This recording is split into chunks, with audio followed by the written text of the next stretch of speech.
Chers internautes, bienvenue. Réputé pour le transport des personnes d'une commune à une autre, le taxi est devenu un nid, un canal favorable pour les agressions. En effet, le taxi, Warabora ou compteur, sert désormais à des individus pour agresser les citoyens ivoiriens. Si pour certains, ce n'est qu'un dégât matériel, pour d'autres, c'est des dégâts corporels et pire, c'est la mort. Mais quelles sont les causes de cette insécurité humaine et que fait réellement le gouvernement pour faire face à ces agressions? Quand je suis un chauffeur de taxi, ben, si je vois que non, ils sont là gâtés, non, les chauffeurs de taxi, bon, franchement, moi ça m'étonne. Puisque bon, toi tu es là où vous voulez, tu peux être là où vous voulez comme ça. Il y a des gens aussi qui peuvent monter avec toi directement, qui peut monter avec toi, ça peut être qu'on appelle un braqueur ou pas. Il peut s'asseoir dans la voiture et puis il peut te dire non, ah, soit tu roules, on roule ensemble, le client que tu vas prendre, c'est sur ça, bon moi je peux agir sur la personne, genre je peux prendre pour la personne. Tu vois dedans, c'est bon, c'est beaucoup de trucs qui gagnent beaucoup d'hommes comme ça, mais si on dit que non, c'est le chauffeur de taxi qui fait. La plupart, c'est pas le chauffeur de taxi. Mais il y a des chauffeurs de taxi dedans. Pardon? Oui. Ça peut être le chauffeur de... Oui, on peut avoir chauffeur de taxi dedans. Parce qu'il y a des chauffeurs aussi qui sont braqués. Chauffeur de taxi, compteur, la plupart c'est les braqués. Il y a beaucoup qui sont braqués. Bon, on peut pas dire que non, c'est tout le monde quoi. Dans la vie, faut pas dire que non, c'est tout le monde qui peut faire les trucs. Tu vois, non? Voilà, c'est tout ce qu'il peut dire. Maintenant, vous voyez qu'il y a des chauffeurs qui sont braqués. Qu'est-ce que vous comptez faire pour assainir ce milieu, votre secteur-là? Vous comptez faire quoi? Bon, franchement, moi, je sais pas comment on peut le faire. Mais, j'ai remarqué quelque chose, que non, les propriétaires de la voiture, là, ils se sont regroupés pour pouvoir regarder le visage d'un chauffeur avant de lui donner sa voiture. Genre, si c'est un homme honnête ou pas. Voilà, j'ai l'impression que non, les dulatiers, ils ont commencé à faire ça. Bon, moi, franchement, là, ça me plaît beaucoup.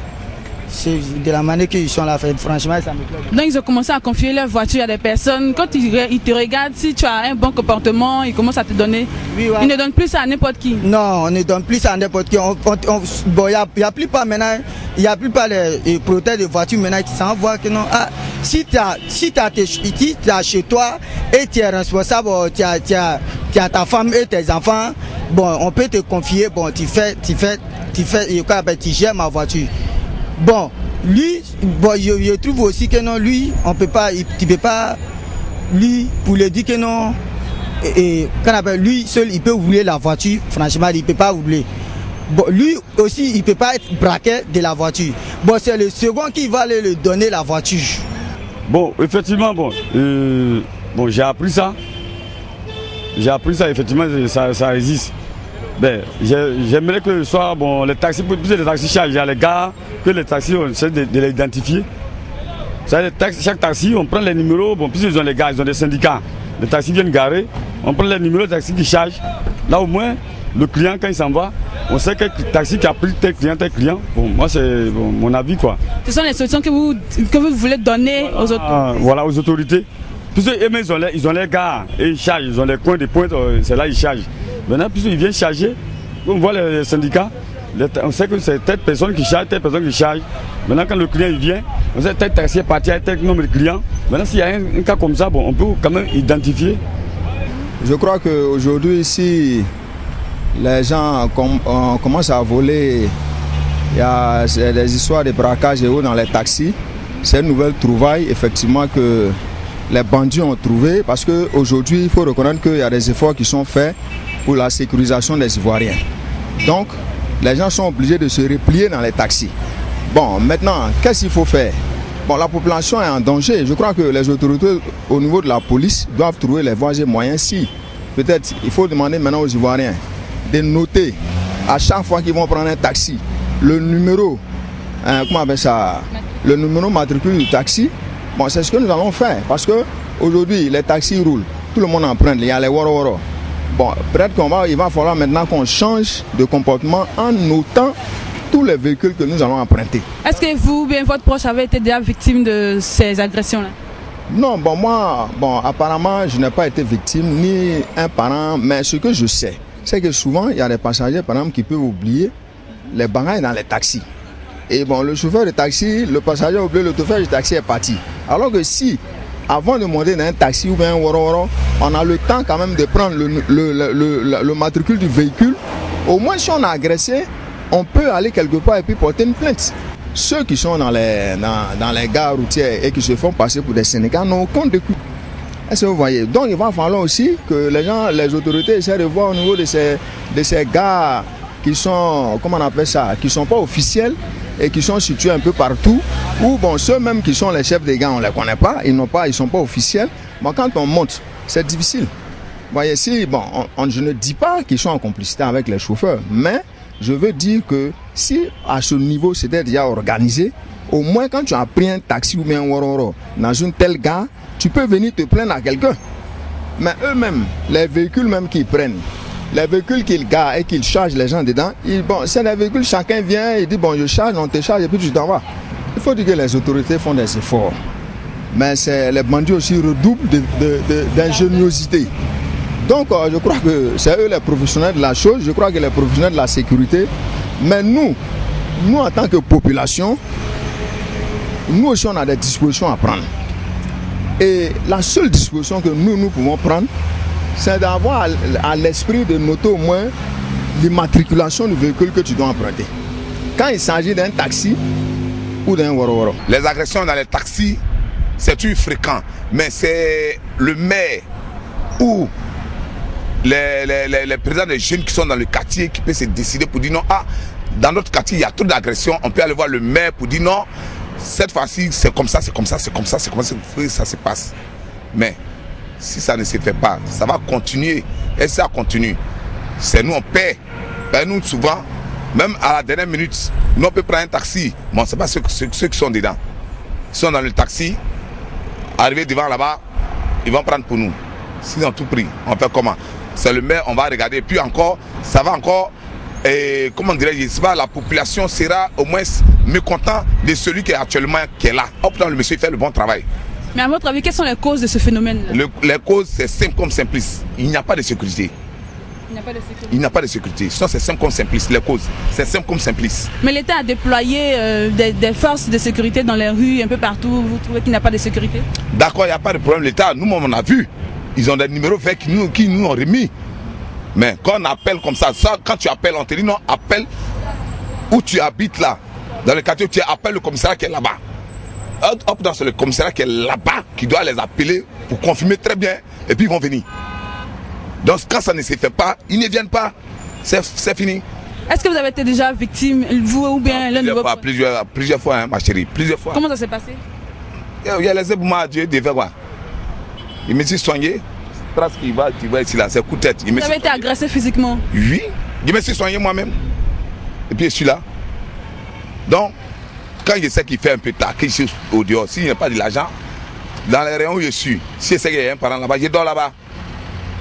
Ou bien si je sais qu'il n'y a pas un parent là-bas, à tout le coup il y a quelque chose dans ma poche pour que je m'arrange à arriver chez moi à la maison sain et sauf. C'est comme ça que ça se passe.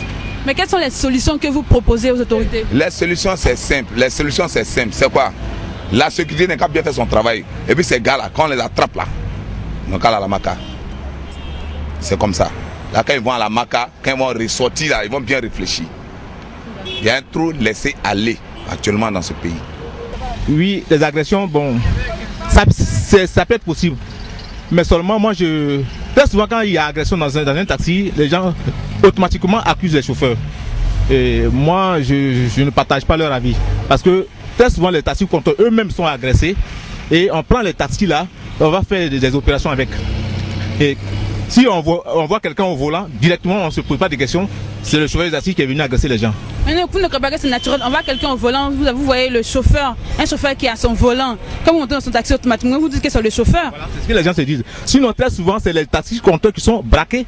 Et les gens, les braqueurs utilisent ces taxis-là pour aller faire des opérations. Ou bien même, le chauffeur peut être au volant, on le braque, le chauffeur, lui-même il est au volant, et on met le pistolet derrière lui, on dit bon, allons. Là, il ne peut rien. Il va, bon, il obéit ce que les gens lui demandent. Mais quand vous voyez tous ces phénomènes qui sont en train de se faire contre vous là, qu'est-ce que vous décidez de faire? Bon, moi, je souhaiterais que vraiment bon, chaque fois qu'il y a un problème, on dit l'État, mais vraiment il faut que l'État mette la sécurité au point. Mais vous-même, en tant que syndicat des chauffeurs de taxi ou bien en tant que chauffeur de taxi, qu'est-ce que vous faites? Bon, en tant que chauffeur de taxi, bon, moi personnellement, parce que moi ça ne me regarde pas, parce que moi je sais que moi, je fais mon métier et ça je nourris ma famille et je n'ai pas besoin d'aller braquer.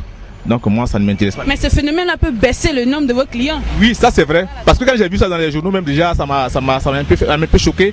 Ça m'a fait mal parce que ça nous salit et ça fait que les clients nous fuient. Des fois quand les clients montent dans ta voiture, ils te demandent bon, laisse-moi voir dans le coffre, alors que bon, quand même c'est pas bon. Pour sa sécurité, c'est ce qu'il demande. Il dit laisse-moi voir dans le coffre. Bon, vraiment ça nous salit. Ça nous salit au maximum.